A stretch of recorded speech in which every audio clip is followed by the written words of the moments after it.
نحمد و نصلی علی رسول الکریم اما بعد فاعوذ باللہ من الشیطان الرجیم بسم اللہ الرحمن الرحیم وعن انس قال كنت جالس مع النبي صلى الله عليه وسلم في المسجد ورجل يصلي فقال اللهم إني أسألك بأن لك الحمد لا إله إلا أنت الحنان المنان بديع السماوات والأرض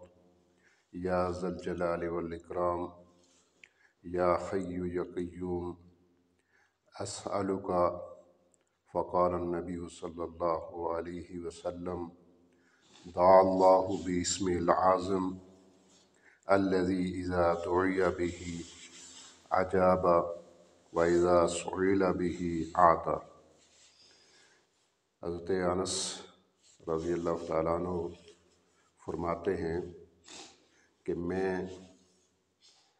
نبی صلی اللہ علیہ وسلم کے ساتھ ایک مسجد میں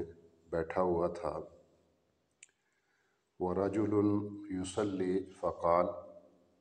ایک آدمی نماز پڑھ رہا تھا اور اس نے کہا اللہم انی اسألک، اے اللہ میں تجھ سے سوال کرتا ہوں، بِأَنَّ لَكَ الْحَمْدُ، تمام تعریفیں تیرے لیے ہیں،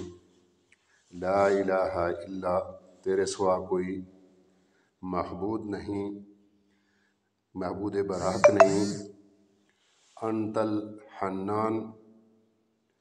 کہ تو بہت رحم کرنے والا ہے لوگوں پر، المنان، بہت زیادہ نعمتیں دینے والا ہے، بدیع السماوات والارض، زمین اور آسمان کو وجود میں لانے والا ہے، یا ذا الجلال والاکرام، تو بہت عزت اور شان والا ہے، یا حی یا قیوم، تو زندہ اور قائم رکھنے والا ہے، اسألک، میں تجھ سے سوال کرتا ہوں. یہ سن کر نبی صلی اللہ علیہ وسلم نے فرمایا فقال النبی صلی اللہ علیہ وسلم دعا اللہ باسم العظم، کہ اس آدمی نے اسم اعظم کے ساتھ دعا کی ہے، الذی اذا دعی بہ اجاب، یہ شخص جو بھی دعا کرے گا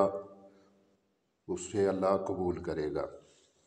وَإِذَا سُئِلَ بِهِ أَعْطَى، اور یہ جو بھی سوال کرے گا اس کو اللہ تعالیٰ اس کے سوال کو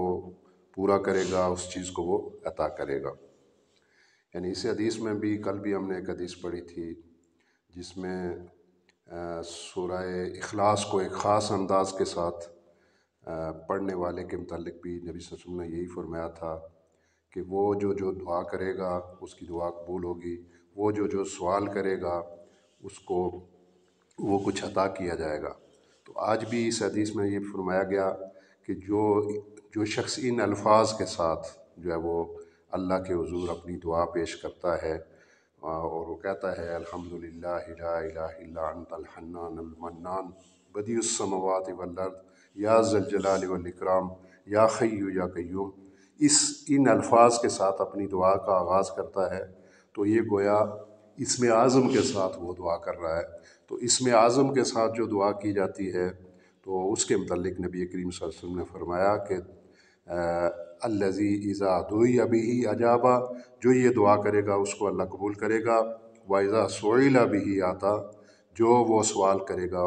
وہ اس کو عطا ہوگا. اللہ سے دعا ہے کہ اللہ تعالیٰ ہمیں اس پر عمل کرنے کی توفیق عطا فرمائے. وآخر دعوانا الحمدللہ رب العالمین.